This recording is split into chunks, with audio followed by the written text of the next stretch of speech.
Hello मेरे CA foundation के बच्चों, कैसे हो? सब बढ़िया। मैं आपके लिए लेके आया हूं सीए फाउंडेशन जो न्यू सिलेबस है उसका, जो जून 24 का एग्जाम हुआ है उसका पेपर एनालिसिस लेके आया हूं। मैं इसमें पूरा पेपर रिव्यू करने वाला हूं। हम लोग एक एक क्वेश्चंस देखेंगे, उसका क्या प्रोबेबल आंसर्स होना चाहिए वो भी बताऊंगा। एक छोटा सा मिस्टेक है क्वेश्चन पेपर में, वो भी मैं आपको यहां पर दिखाने वाला हूं। हम लोग लेवल ऑफ डिफिकल्टी के बारे में बात करेंगे, क्वेश्चन पेपर लेंदी है कि नहीं इसके बारे में बात करेंगे। मतलब पूरा पूरा ए टू जेड जितना चर्चा करना है वो भी करेंगे। और कौन से चैप्टर से कितना मार्क्स का आया इसको लेके भी चर्चा करना है, और कौन सा चैप्टर सबसे ज्यादा इंपॉर्टेंट निकल के आ रहा है ये भी हम लोग चर्चा करेंगे। तो भैया जल्दी से आप लोग मेरे वीडियो को लाइक कर दो और अपने सारे दोस्तों के साथ भी शेयर कर दो, क्योंकि उनका भी भला हो जाएगा। तो चलो बिना लेट किए मैं फटाफट पेपर का एनालिसिस स्टार्ट करता हूं। देखो, पेपर का जो फॉर्मेट आता था वही फॉर्मेट है, फॉर्मेट में तो कोई चेंज नहीं है। क्वेश्चन नंबर 1 कंपलसरी जो करना ही है, और बाकी में से कितना क्वेश्चन करना है? 4 क्वेश्चन करना है आउट ऑफ 5। ठीक है, क्वेश्चन 1 में जो पहला है वो है ट्रू एंड फॉल्स। बच्चे लोग का मन में हमेशा रहता है कि भैया ये बता दो ट्रू एंड फॉल्स कौन कौन सा है। पहला क्वेश्चन क्या पूछा था, जरा ध्यान से देखिए।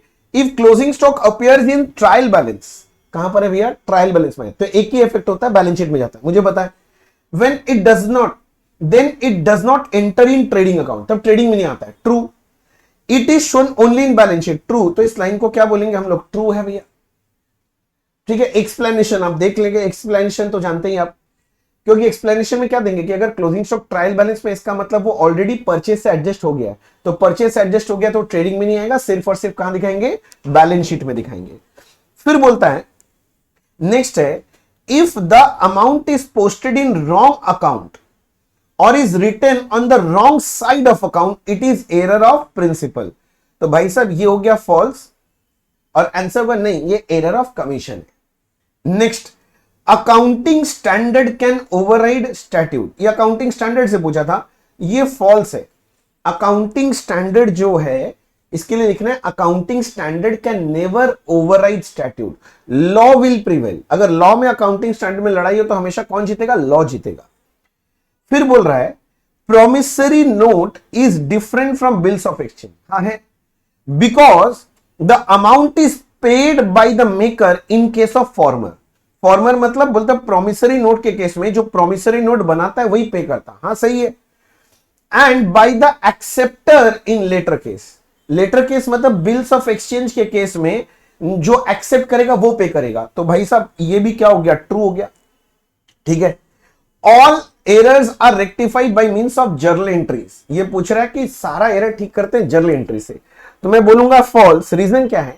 अगर वन साइडेड एरर है और आप स्टेज 1 में ठीक कर रहे हैं, मतलब before preparation of trial balance, तो ऐसे के लिए हम लोग रेक्टिफिकेशन एंट्री नहीं बनाते, अकाउंट्स में जाके ठीक करते हैं, तो ये फॉल्स हो जाएगा। अगला बोला है revaluation account is also known as profit and loss adjustment account. तो भैया इसका आंसर होना चाहिए ट्रू, क्योंकि हम लोग रीवैल्यूएशन के जगह प्रॉफिट एंड लॉस एडजस्टमेंट के थ्रू भी वो पार्टनरशिप में करते थे ना, या तो रीवैल्यूएशन अकाउंट खोल लो या तो पीएल एडजस्टमेंट खोल लो, बात एक ही है। तो भाई साहब ये हो गया ट्रू। तो आपका ये 12 नंबर का, मेरे को लगता है कि इस बार जो ट्रू एंड फॉल्स आया था, अगर मेरे को कोई बच्चा बोलता भैया बताइए कि इजी था कि डिफिकल्ट था, तो मैं बोलूंगा भैया ये इजी में आना चाहिए, क्योंकि इंस्टीट्यूट इससे बहुत अच्छा क्वेश्चन पूछता है। ट्रू एंड फॉल्स में एकदम स्ट्रेट फॉरवर्ड क्वेश्चन पूछा है इस बार, बहुत बढ़िया। इसमें लग रहा है मेरे को दिक्कत हुआ होगा बच्चा लोगों को, तो पॉइंट नंबर 6 में दिक्कत हुआ होगा, इसके अलावा दिक्कत होने वाला कोई पॉइंट था नहीं, सब बहुत कॉमन पॉइंट्स थे। नेक्स्ट क्या बोला है, देखो एक थ्योरी क्वेश्चन है, defined accounting policy, what are the condition under which company can change its accounting policy. Accounting policy किसको बोलते हैं? ठीक है ना, तो हम लोग का जो अकाउंटिंग प्रिंसिपल्स है और उसको अप्लाई करने का जो तरीका है उसको अकाउंटिंग पॉलिसी बोलते हैं। और कब कब अकाउंटिंग पॉलिसी चेंज कर सकते हैं? तो 3 कंडीशन में अकाउंटिंग पॉलिसी चेंज हो सकता है। नंबर 1 जब हमारा देश का लॉ बोले, नंबर 2 जब अकाउंटिंग स्टैंडर्ड बोले, या तीसरा फॉर बेटर प्रेजेंटेशन। तो ये बात लिखना था, इजी क्वेश्चन था। नेक्स्ट पूछा था आपसे explain cash basis of accounting, 2 number का था। कैश बेसिस में क्या होता है भैया? कैश बेसिस में भैया इनकम जो रिसीव करते हैं, कोई पैसा रिसीव करते हैं वो रिकॉर्ड कर लेंगे, भले वो इस साल का हो ना हो। कोई भी एक्सपेंस जो इस साल मैंने पे किया है वो हम लोग हिसाब लगा के रखेंगे, भले ही वो इस साल का खर्चा हो ना हो, वही बात लिखना है। गोइंग कंसर्न कॉन्सेप्ट क्या बोलता है? बिजनेस अजर और अमल है, मालिक नश्वर है। मतलब अपने को क्या बोलना था कि the life of the business is unlimited, it is assume that the life of the business unlimited, it will continue for ever without any break, it will continue for foreseeable future. एक keyword वहां लिखना था, foreseeable future, वो बात लिखना था। तो ये थ्योरी भी बहुत आसान सा थ्योरी पूछा, बट डिफिकल्ट नहीं पूछा, कॉमन थ्योरी। देखो फिर आपसे पूछा जर्नल एंट्री, वो जो आपका जो एकदम पहला वाला जो चैप्टर है ना, वो क्या नाम है, अकाउंटिंग प्रोसेस वाला, उसमें से पूछा है, राइट। और मैंने बोला था इस बार ये लोग जो न्यू सिलेबस है इसमें जीएसटी का अकाउंटिंग ऐड कर दिया है। तो जो लोग बच्चे लोग मेरे साथ क्लास किए थे वो भी जानते हैं, और इंपॉर्टेंट में भी मैंने बताया ही था कि जीएसटी का जर्नल एंट्री देगा इस बार, और एकदम इंस्टीट्यूट का मॉड्यूल से उठा के एकदम सिंपल जर्नल एंट्री दिया 4 नंबर का। लेवल ऑफ डिफिकल्टी में इसको मॉडरेट बोलूंगा। अगर कोई बच्चा लोग जीएसटी अकाउंटिंग नहीं सीख के गया होगा तो उनको दिक्कत हुआ होगा, नहीं तो एकदम सिंपल सिंपल दिया था। क्या था देखना, purchase of goods from Sonu 150 at a trade discount 10%, तो 150 में से 10% माइनस करना, तो परचेज 135 का है, और सीजीएसटी एसजीएसटी 6% करके, तो परचेज डेबिट, ठीक है ना, इनपुट टैक्स डेबिट, मतलब input CGST input SGST debit करेंगे, टू सोनू कर देना, हो जाएगा। Sold goods to Mohit 50,000 and charge CGST SGST 5%, sale किए ना मोहित को, Mohit account debit to sales to output CGST to output SGST. Out of the amount due 40% is receive by cheque immediately, 40% तुरंत cheque से मिल गया मेरे को, तो bank account debit to Mohit 40% amount निकाल देंगे टोटल अमाउंट का, टोटल का इंक्लूडिंग जीएसटी का। फिर बोलता है goods costing 725 withdrawn for personal use, such goods were purchase by paying CGST SGST 6%। Personal use के लिए होता है drawings account debit to purchase, अगर टू परचेज कर रहे हैं, परचेज रिड्यूस कर रहे हैं, तो इनपुट जो जीएसटी को कैंसिल करना पड़ेगा, तो to input CGST to input SGST. Machinery purchase from mister Bright Industries 2 lakh plus CGST SGST इतना। अगर मशीनरी परचेज किया तो machinery account debit to input CGST to input SGST, ठीक है ना, समझ गया ना, machinery account debit input CGST input SGST debit to Bright Industries. Paid 1 lakh immediately by cheque and balance to be paid after 2 months. जो cheque से payment किए हैं तो Bright account debit to bank कर दो। तो मेरे ख्याल से ये जर्नल एंट्रीज अच्छा था, मॉडरेट लेवल ऑफ डिफिकल्टी था। इसके बाद आपको क्या क्वेश्चन पूछा है, देखो ये रेक्टिफिकेशन ऑफ एरर से क्वेश्चन पूछा है। Trial balance of messrs service on 31st March 24 did not tally, trial balance tally नहीं किया, and the difference was posted to suspense, वो तो जाएगा ही।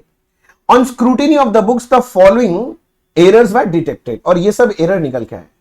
बच्चे पूछ रहे थे भैया स्टेज बताओ 1 2 3, ये स्टेज 2 रेक्टिफिकेशन, मतलब after preparation of trial balance but before preparation of final accounts. क्योंकि लास्ट लाइन में भी क्या बोला है, you are required to pass necessary journal entries with narration to rectify the above. तो स्टेज 2 रेक्टिफिकेशन है। और मैं ये पढ़ के देखा, अगर आप भी थोड़ा सा पढ़ के देख लेना, जो लोग दिए उनको पता है, ये अगेन ये जो क्वेश्चन है इसको मैं मॉडरेट लेवल में डालूंगा। एकदम कॉमन रेक्टिफिकेशन एंट्रीज पूछा है। मैं एक एक करके नहीं कर रहा हूं, मैं बाद में एक तो ना पूरा आपको सोल्यूशन वीडियो बना के दूंगा, तो उसमें डिस्कस करूंगा। जो इंपॉर्टेंट पार्ट है मैं डिस्कस करता हूं। ये टेक्निकली ठीक ही था, रेक्टिफिकेशन ऑफ एरर से पूछा। ये लो, ये वाला जो क्वेश्चन है ये डेप्रिसिएशन से पूछा। ये क्वेश्चन आपका ना इस बार का जो एमटीपी नहीं आया था मॉक टेस्ट पेपर 1 2 3, उसमें से एक क्वेश्चन में था, ये change in the method of depreciation का क्वेश्चन है। देखो ना यहां पर है, the company changed method of depreciation from diminishing balance method to straight line method with effect from 1 April and adjusted the difference on 31 March. तो ये change इन method वाला दिया हुआ था। तो अगेन अ गुड क्वेश्चन। इसको अगर आप बोलेंगे लेवल ऑफ डिफिकल्टी, तो मैं बोलूंगा ये इजी क्वेश्चन में से आएगा, डेप्रिसिएशन। ठीक है, सिंपल क्वेश्चन था, इसको इसलिए मैं ज्यादा वो नहीं दे रहा हूं। अच्छा क्वेश्चन है। ये देखो ये क्वेश्चन है तुम्हारा एनपीओ चैप्टर से, ठीक है ना। एनपीओ चैप्टर से कितने नंबर का क्वेश्चन पूछ लिया भाई साहब, ये 12 नंबर क्वेश्चन। मैं कई बार बोला भी था, इंस्टीट्यूट इस बार क्या कर रहा है, जो 15 मार्क्स का क्वेश्चन देता था ना, वो 12 में दे रहा है। ये वाला जो बच्चे लोग मेरे से क्लास किए हैं, मेरे एनपीओ चैप्टर का क्वेश्चन नंबर 2 एकदम कट कॉपी पेस्ट उठा के दिया है, सिर्फ फिगर्स चेंज कर दिया और आइटम्स का थोड़ा इधर उधर कर दिया, बस बाकी पूरा कट कॉपी पेस्ट समय। तो अगेन बच्चा पूछता है लेवल ऑफ डिफिकल्टी इसका क्या है, ये इजी क्वेश्चन में काउंट होना चाहिए, क्योंकि एनपीओ का इतना बढ़िया बढ़िया क्वेश्चंस हैं इंस्टीट्यूट के मॉड्यूल में। पर इंस्टीट्यूट यही वाला क्वेश्चन उठा के पूछा है तो मैं तो बहुत खुश हो गया देख के। अगर मैं स्टूडेंट होता तो मैं जरूर लपक के ही क्वेश्चन करता, क्योंकि बहुत आसान सा है। ठीक है ना, देखो ना क्या क्या एडजस्टमेंट दिया वो देख लो। आउटस्टैंडिंग सैलरी दिया है, ठीक है, बनाने क्या दिया, देखो रिसिप्ट्स एंड पेमेंट है, आपको बनाने के लिए बोला income and expenditure balance sheet. ठीक है ना, देखो मैं बात कर देता हूं। ओपनिंग आउटस्टैंडिंग लेस होगा, क्लोजिंग वाला ऐसा होगा। ओपनिंग आउटस्टैंडिंग लेस होता है, क्लोजिंग वाला ऐड हो जाएगा, समझ रहा है ना। अच्छा, इन्वेस्टमेंट ये तो बैलेंस शीट में चला जाएगा। अक्रूड ओपनिंग लेस क्लोजिंग वाला add, subscription receivable opening less closing वाला ऐड, प्री रिसीव्ड है ओपनिंग वाला ऐड क्लोजिंग वाला लेस हो जाएगा। ये सब फर्नीचर वगैरह डेप्रिसिएशन करके खत्म करना। कैसा क्वेश्चन है, इजी क्वेश्चन था, इसको डिफिकल्ट नहीं बोल सकते हम लोग। इससे अच्छा अच्छा क्वेश्चन इंस्टीट्यूट के मॉड्यूल में तो एनपीओ से क्वेश्चन आया। ठीक है, मैं और अच्छा अच्छा एनालिसिस करूंगा, थोड़ा सा देर रुको। अब आगे दिया है ये डिसोल्यूशन का सब। पीक्यूआर पार्टनर है, they decided to dissolve the business, ये सारा बात बोला है। तो करना क्या है, अगर डिसोल्यूशन है, अकाउंट देखो क्या बनाने बोला है, वही रियलाइजेशन कैश पार्टनर्स का भी, तीन ही तो बनता है हमेशा। तो भैया सुनो ना, आपका ये जितना एसेट है कैश को छोड़ के सारा का सारा कहां जाएगा, रियलाइजेशन में। ये कैश अकाउंट का ओपनिंग बैलेंस बन जाएगा, ये कैपिटल अकाउंट का ओपनिंग बैलेंस बन जाएगा। रिजर्व को पार्टनर्स कैपिटल में बांट देना, और ये दोनों लाइबिलिटी है, लाइबिलिटी इसको रियलाइजेशन में क्लोज कर देना। हो गया सर। बोलता है there was unrecorded investment sold for इतना, तो बाई बैंक कर देना रियलाइजेशन में। बोलता है one creditor agree to take over some item of furniture जिसका बुक वैल्यू 25 था 24 में लेके गया।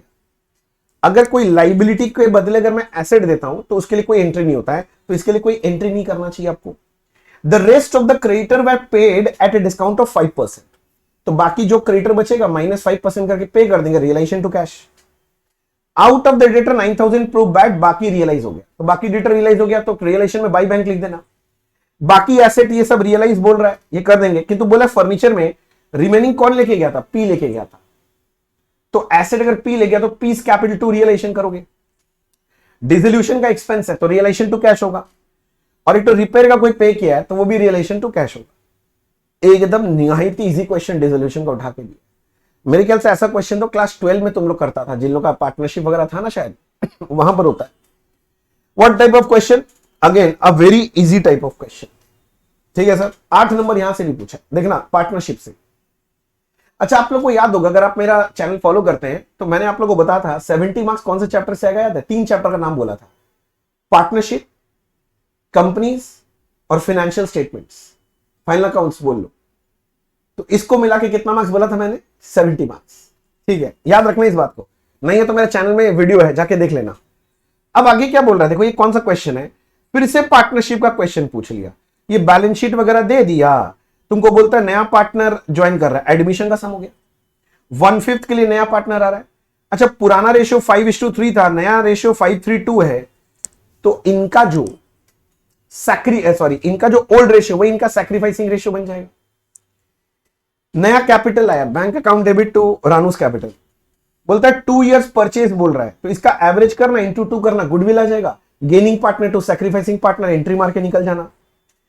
और बोल भी रहा है it also agreed that partners will not withdraw their share of goodwill not the goodwill appear in the books of account, तो नहीं होगा, ठीक है, कोई दिक्कत नहीं है। अच्छा, और एक बात, गुडविल प्रीमियम कैश में लाया था, तो कैश में लाया था तो एक और एंट्री होगा, बैंक अकाउंट डेबिट टू क्या नाम है, जो भी गुडविल का उसका शेयर था रानू का, टू रानूस कैपिटल हो जाएगा। इसके अलावा आपको ये सब रीवैल्यूएशन का स्टोरी सुना दिया है, बस बोला रीवैल्यूएशन बनाओ, पार्टनर्स कैपिटल, बैलेंस शीट। अगर ना very easy type of question, मतलब मैं इसको इजी के मॉडरेट भी नहीं बोल सकता, ये इजी क्वेश्चन, इसमें कोई लपड़ ढपर नहीं है, लपड़ ढपर समझता है ना, कोई उल्टा पुल्टा काम नहीं पूछा, आसान क्वेश्चन लगा मुझे। ये भी 12 मार्क्स का क्वेश्चन होना चाहिए, 15 पर 12, लंबा है क्वेश्चन मगर इजी है, वो है ना, टेढ़ा है मगर मेरा है, वैसे ही वाला बात है। अगला क्वेश्चन देखिए, ये ना सिंगल एंट्री से क्वेश्चन पूछ लिया है, तो ये तो इंस्टीट्यूट के मॉड्यूल में भी, मेरे बुक में भी ये वाला क्वेश्चन है, अगर आप खोल के जो लोग पढ़े मेरे से वो लोग बता देंगे, ये मेरे बुक में एकदम सेम क्वेश्चन था। आपको एक तो ओपनिंग बैलेंस शीट दे दिया, उसके बाद बैंक में क्या क्या ट्रांजैक्शन हुआ दे दिया, थोड़ा मोड़ा आइटम बोला है, बोला ट्रेडिंग पीएल और बैलेंस शीट बना के दो। इसको मैं मॉडरेट बोलूंगा, क्यों मॉडरेट में डाला, क्वेश्चन इजी है, मार्क्स 8 दिया, ये 8 नंबर का दे रखा है, मतलब ये 8 नंबर नहीं, कम से कम 12 नंबर का क्वेश्चन होना चाहिए। इंस्टीट्यूट बस यही कर रहा है, लंबा क्वेश्चन को कम मार्क्स में दे रहा है, तो जिसे ज्यादा मार्क्स बच जा रहा है तो एक और क्वेश्चन ऐड हो जाएगा, लेंदी हो जा रहा है पेपर, अच्छा, इसके बाद अरे ये तो वो दे दिया तुम्हारा स्टॉक रिकॉन्सिलेशन, इन्वेंट्री चैप्टर से दे रखा है स्टॉक रिकॉन्सिलेशन। आपको बोल रहा है कि 31st को बुक बैलेंस शीट डेट है, स्टॉक रिकॉन्सिलेशन बाद में हुआ है और उस दिन कॉस्ट इतना था। क्या क्या दिया है? सेल हुआ है, तो सेल हुआ है तो इसको क्या करेंगे? एड बैक करके दिखाएंगे कॉस्ट प्राइस। सेल्स रिटर्न इसी से एडजस्ट करके नेट में कर देना काम। परचेज प्राइस एडजस्ट कर देना, किंतु परचेज है तो इसको लेस करके दिखाना ये आइटम को। एक तो बोला था कंसाइनमेंट के लिए माल मिला था जिसमें से 60% निकल गया, तो 40% बचा हुआ है, पर क्या वो मेरा माल है? नहीं, मेरे को मिला है तो मैं ओनर नहीं हूं, तो इसको हटा देना, माइनस कर देना। किंतु कितना परसेंट माल? 40%। और एक गुड्स था 14,850 का, किंतु 19,500 होगा, तो जो डिफरेंस है दोनों का, मेरा कैलकुलेटर ये रहा, 14,850 माइनस 9,500, यानी आपको 5,350 इसमें से लेस करना। अब करके जो आएगा वो आपका आंसर है। ये भी आसान क्वेश्चन है, इजी क्वेश्चन। बच्चों को जनरली रिकॉन्सिलिएशन थोड़ा तकलीफ देता है, मेरे को पता है, पर इस बार जो क्वेश्चन पूछा वो इजी क्वेश्चन पूछ दिया, एक्सपेक्टेड नहीं था। अच्छा ये देखो, ये तो manufacturing account, again final account से सम दे दिया। अगर बैठाएंगे भाई, अगर मैन्युफैक्चरिंग तो बनाएगा तो ये वाला डेबिट साइड में जाएगा, ये वाला क्रेडिट साइड में। डेबिट साइड में ये तीनों मिला के, सॉरी, ओपनिंग क्लोजिंग परचेज, ये मिला के आपका वो निकल जाएगा raw material consume. Indirect material factory overhead में जाएगा। डायरेक्ट वेजेस तो ठीक है, इनडायरेक्ट वेजेस भी फैक्ट्री ओवरहेड, पावर भी factory overhead, repair factory overhead, depreciation of factory shed factory overhead, depreciation factory overhead, और इस sale of scrap credit side में करके बन जाएगा मैन्युफैक्चरिंग 5 नंबर का। ये तो गिफ्ट दिया है इंस्टीट्यूट, ये तो गिफ्ट वाला क्वेश्चन था। ये इंस्टीट्यूट के बुक में देखने क्वेश्चन था, कोई मेरे बुक में भी था, वो विमल बोल के एक सम था, हमने किया था, एकदम एग्जैक्टली वही है, बस फर्क है वहां सेल ऑफ स्क्रैप नहीं दिया होता, यहां सेल ऑफ स्क्रैप दे दिया और कुछ नहीं है। Easy question again. ये देखो इस क्वेश्चन में इंस्टीट्यूट मेरे को लगता है एक कांड कर दिया। क्या कांड कर दिया?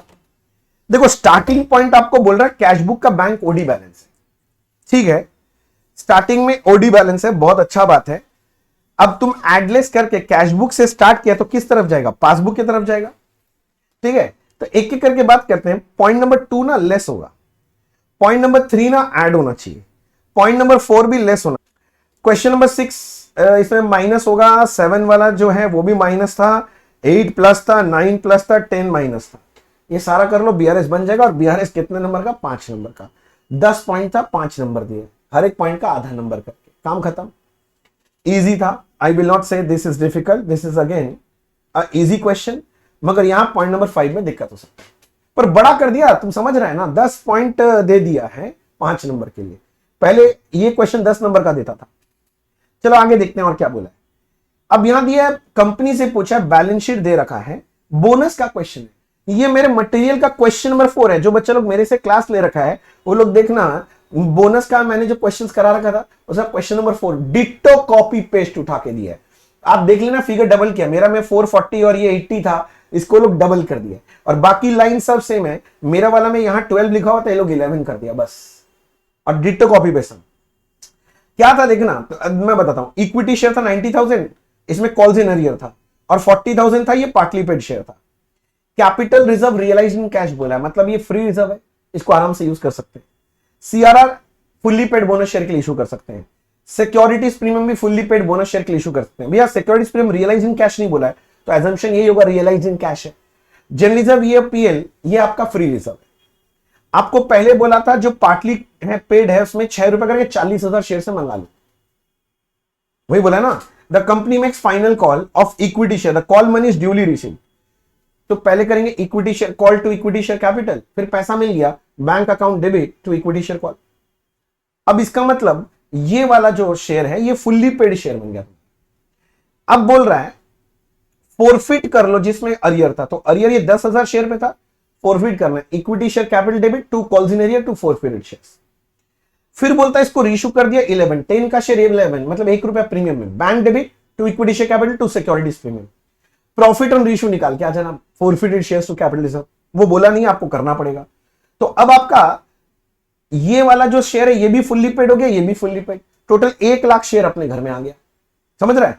अब आगे क्या बोल रहा है, to issue fully paid bonus share in the ratio of 1 fully paid for every 2, 2 के बदले 1, तो भैया 1 लाख है, एक शेयर 2 के बदले मतलब 50,000 बोनस शेयर इशू होगा, एक एक शेयर 10, 5 लाख रुपया चाहिए। किंतु लास्ट लाइन में लिखा था पीएल कम से कम यूज करना, तो पीएल को लास्ट में यूज करना, तो पहले आप कैपिटल रिजर्व यूज करोगे, अपने को चाहिए 5 लाख रुपए, तो कैपिटल रिजर्व से 60 उड़ जाएगा, सीआरआर भी यूज हो जाएगा 160, उसके बाद सिक्योरिटीज प्रीमियम यूज कर लेना चाहिए आपको 1 लाख का, फिर आपको जनरल रिजर्व यूज करना चाहिए 120 का, और पीएल से फिर यूज होगा लास्ट में 60 का। ये तरीका होना चाहिए। मैं थोड़ा फटाफट बता रहा हूं, रिव्यू कर रहा हूं पेपर को, फटाफट देख लो, ठीक है। बोला था आपको जर्नल एंट्री बना के दिखाओ on the basis of above decision.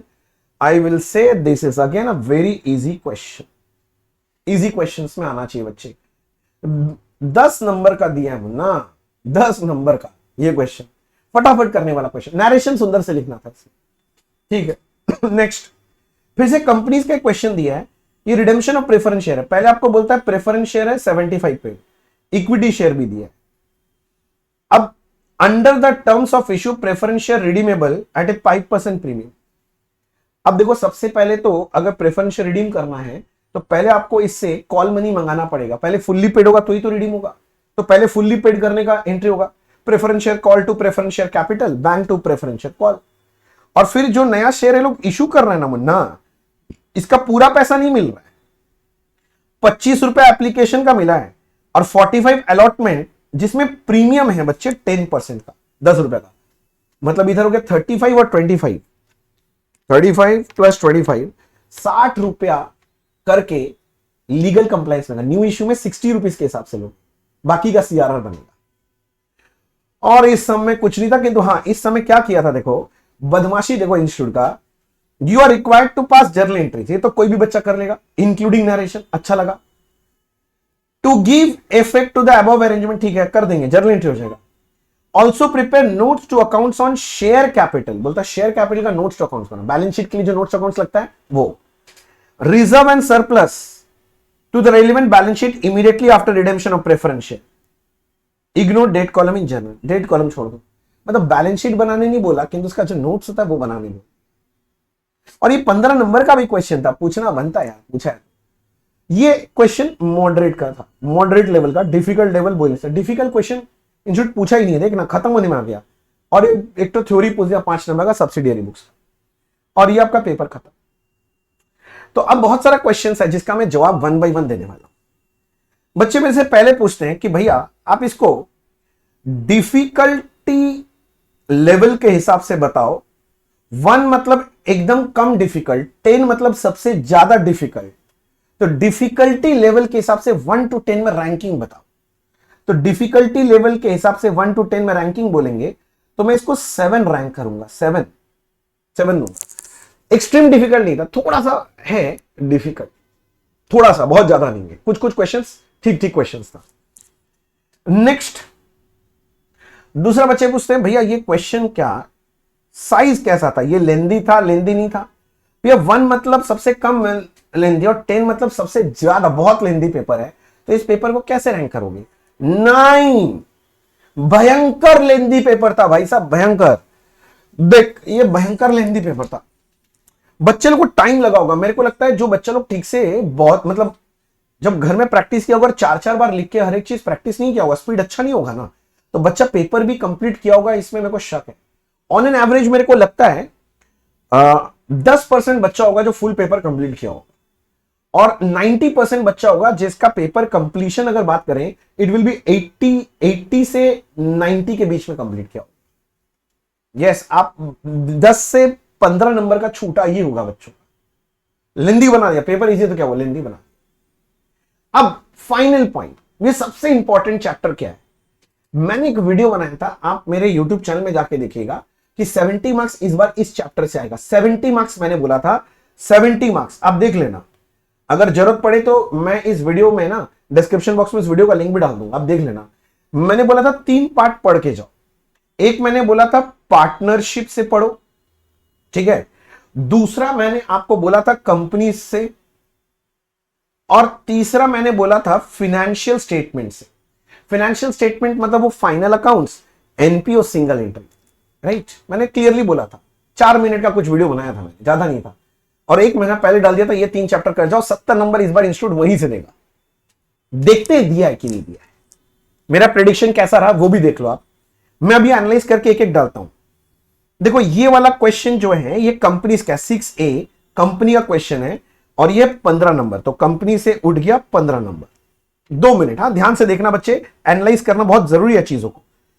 उसके बाद देखो ये क्वेश्चन जो था ये भी कंपनी से क्वेश्चन था, कंपनी से बोनस 10 मार्क्स का क्वेश्चन है, तो कंपनी से कितने का आ गया भाई साहब, 10 मार्क्स का और आ गया।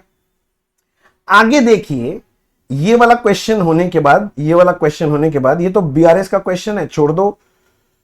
ये वाला देखो मैन्युफैक्चरिंग अकाउंट का फाइनल अकाउंट से क्वेश्चन है, दैट इज 5 मार्क्स का क्वेश्चन। फाइनल अकाउंट से भैया और कितना नंबर पूछ लिया भाई साहब, 5 नंबर पूछा। ठीक है, एक एक करके देखते हैं कितना क्या पूछा नहीं पूछा, देख लेते हैं थोड़ा। फाइनल अकाउंट्स होने के बाद ये जो क्वेश्चन था ये तो इन्वेंट्री चैप्टर का क्वेश्चन है, छोड़ दो। हाँ ये क्वेश्चन मुझे मिल रहा है सिंगल एंट्री से 8 मार्क्स का क्वेश्चन मिल रहा है, सिंगल एंट्री 8 मार्क्स, तो मैं जाके लिख रहा हूं फाइनल अकाउंट्स में सिंगल एंट्री 8 मार्क्स का क्वेश्चन। ठीक है भैया, और बताओ और बताओ। सिंगल एंट्री कहां गया मेरा, सिंगल एंट्री ये वाला सन था सिंगल एंट्री का। ठीक है 4 हो गया। ये था पार्टनरशिप से क्वेश्चन, पार्टनरशिप से ये 8 नंबर का क्वेश्चन है, ये वाला क्वेश्चन पार्टनरशिप से 8 नंबर का क्वेश्चन है। मैं पार्टनरशिप में जाके लिखता हूं 8 मार्क्स। रुको, एनालाइज कर रहे हो तो इज्जत से करो ना, पार्टनरशिप में 8 मार्क्स। अच्छा और कौन सा क्वेश्चन है, मैं ऐसे दिखा रहा हूं जिससे आप भी एनालाइज करना सीख जाओ फट से। ये इन्वेंट्री का बात हो गया, ये 8 नंबर का क्वेश्चन, सिंगल एंट्री का भी बात कर लिए, सिंगल एंट्री के ऊपर ये पार्टनरशिप का क्वेश्चन था। कहां गया ये वाला, हाँ ये 12 नंबर का एक और क्वेश्चन मिला मुझे। ये कौन सा था चैप्टर का था, ये भी आपका पार्टनरशिप से था, 12 नंबर का एक और क्वेश्चन मिला। पार्टनरशिप में जाने दीजिए, मुझे लिखने दीजिए 12 मार्क्स। कहां गया यार, धीरे धीरे जा रहा है, लो 12 मार्क्स यहां पर हो गया। और देखते हैं कौन सा क्वेश्चन है मेरे से छूट गया हो कुछ। ये वाला हो गया, ये वाला क्वेश्चन इन्वेंट्री हो गया, ये वाला 8 नंबर का सिंगल एंट्री का क्वेश्चन था क्या, हो गया ये वाला क्वेश्चन, ये भी क्वेश्चन हो गया। और क्या बचा देखें तो, ये देखो पार्टनरशिप से फिर 8 नंबर का क्वेश्चन पूछा है, पार्टनरशिप से वो तो डाल दिए, सिंगल एंट्री का 8 नंबर, और एनपीओ से था एक question 12 number, 8 12 number, 12 number final accounts में जाएगा, फाइनल अकाउंट्स में 12 नंबर। पार्टनरशिप से 20 मार्क्स का क्वेश्चन है, कंपनी से 25, और ये हो गया 25, टोटल 70 मार्क्स। मैंने पहले ही बोला था मुन्ना, पहले ही बोला था 70 मार्क्स का क्वेश्चन इन 3 चैप्टर से आएगा, और वही हुआ। और बाकी चैप्टर से बहुत कम आया, बहुत सारा चैप्टर इन्होंने नहीं पूछा, वो बिल्स ऑफ एक्सचेंज का क्वेश्चन से इन्होंने नहीं पूछा, नॉर्मल जो सोल प्रोप्राइटरशिप का फाइनल अकाउंट है उसका क्वेश्चन नहीं पूछा, सब्सिडियरी बुक्स वगैरह से क्वेश्चन नहीं पूछा, काफी जगह से नहीं पूछा। पर मैंने इस बार एकदम क्लियरली बोला था 70 मार्क्स यहां से आएगा, देखो 70 मार्क्स इंस्टीट्यूट यहीं से भी। ठीक है, मैं होप करता हूं कि देखो 2 तरह के बच्चे वीडियो देख रहे होंगे, जो बच्चा लोग दे के आया उनको समझ में आ गया होगा पेपर क्या है, जो बच्चा लोग आगे एग्जाम देने वाले हैं आपको भी समझ में आ रहा होगा पेपर का पैटर्न कैसे आता है। अगर ये वीडियो अच्छा लगा हो तो कमेंट बॉक्स में जरा लिख के बताएं कैसा लगा, और लाइक करना मत भूलना। हमारे चैनल को सब्सक्राइब नहीं किया तो कर लो, और ये वीडियो अपने सारे सीए फाउंडेशन के बच्चों के साथ, बच्चों आपके लिए नहीं, मेरे लिए बच्चे हैं, आपके फ्रेंड्स जो जान पहचाने उन सबके साथ शेयर करो, उन लोग को भी एनालाइज करने दो। अगर आपके मन में और कोई भी डाउट हो तो कमेंट बॉक्स में लिख के बताना, मैं जरूर आपको हेल्प करूंगा। ठीक है, तो आज के लिए इतना ही, अगले दिन फिर मिलेंगे। Thank you so much, bye bye.